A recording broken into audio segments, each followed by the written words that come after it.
योगी हितेश्वर नाथ जी, जो तस्वीरें आप देख रहे हैं इस वक्त आज बरसाने से, ये तस्वीरें क्या संकेत देती हैं, क्या समझाती हैं? राज्य में सर्वप्रथम जितने भी पैनलिस्ट यहाँ बैठे हैं सभी मेरे बड़े सम्मानीय हैं और मैं सबको बड़ी भली भांति जानता हूँ और सभी को प्रणाम करता हूँ। चंद्रांशु जी भैया को बड़े दिनों बाद देखा है आज, तो मैं कुछ बात बोलना चाहता हूँ जो बहुत महत्वपूर्ण बात है। आपने आज एक बात कही कि हमने एक सनातनी व्यक्ति को नाक रगड़वा दिया, मतलब कहने का तात्पर्य यही है कि एक सनातनी व्यक्ति को हमने राधा रानी के आगे नाक रगड़वा दिया। मैं गीतांबा मां सभी का सम्मान करते हुए कहता हूं, आप लोगों के सनातन धर्म की जय हुई है। सनातन धर्म के लिए जिस तरीके से हम सभी धर्म गुरुओं ने आज आवाज उठा के उनकी गलतियों को उनसे माफी मंगवाने का जो काम किया, मैं इसके लिए सभी संत समाज, साधु समाज सबको धन्यवाद देता हूँ, साधुवाद देता हूँ और अभिनंदन करता हूँ, प्रणाम करता हूँ। लेकिन मेरी एक बात यहाँ पे उठती है, एक व्यक्ति, हमारे प्रेमानंद जी भी सनातनी है और हमारे प्रदीप मिश्रा जी भी सनातनी है। वो राधा के राधा उनकी वो राधा रानी को मानते हैं और प्रदीप मिश्रा शिव को मानते हैं। दोनों में कहीं ना कहीं हुआ। अगर प्रदीप मिश्रा ने कोई बात बोली तो पद्म पुराण से लेके बोली, जो पद्म पुराण में लिखा था। है, नहीं है ये पद्म पुराण में, एकदम नहीं है योगेश्वर जी, बिल्कुल नहीं है, आप गलत बोल रहे हो। पद्म पुराण में ये मेरी बात नहीं है। गीता मामा निवेदन है, जरा सा उन्हें सुन लें, फिर उनकी बातों को तर्क से आप भी सामने रख दीजिएगा। आपकी बात को मैं सम्मान कर रहा हूँ, मैंने खुद उसको देखा इसलिए मैं बता रहा हूँ। तो उन्होंने जो बोला है, आप गूगल पे भी सर्च करेंगे तो गूगल पे भी ये चीजें आती।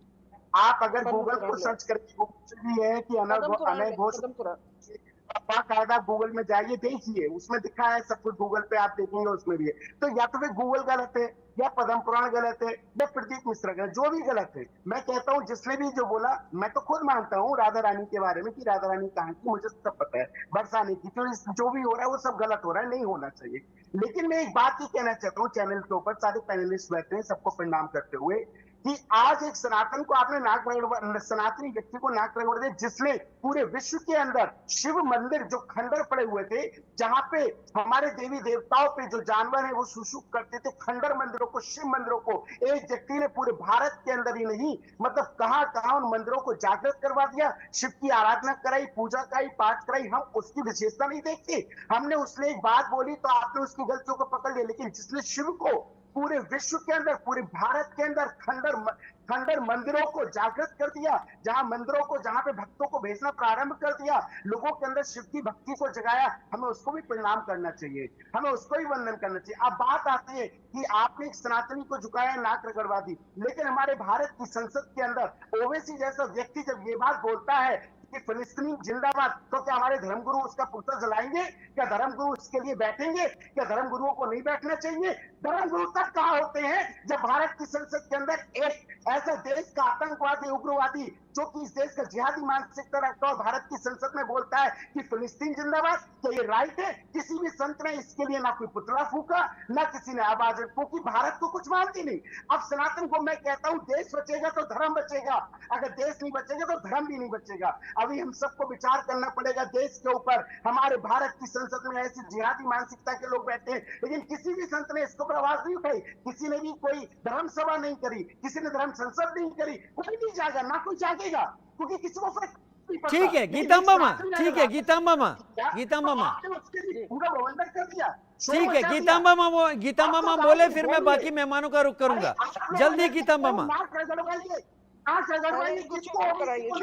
योगी हितेश्वर नाथ सुन लीजिए। भारत के अंदर फिलिस्तीन जिंदाबाद बोलने के लिए ओवैसी को इनको चुप करा दीजिए। योगी हितेश्वर नाथ प्लीज अब सुन लीजिए, आपको मौका दे दिया, पूरा आपने अपनी बात कही। गीता मामा रिबट कीजिए, फिर मेरे दो मेहमान और मेरा इंतजार कर रहे हैं। कहीं भी पद्म पुराण मेरे पास है, कहीं भी ऐसा वाक्य नहीं है। अगर हितेश्वर जी को पता है तो जरा सा वो हमें पृष्ठभूमि बता दे, कहाँ है, हम अभी खोल करके देख लेते हैं।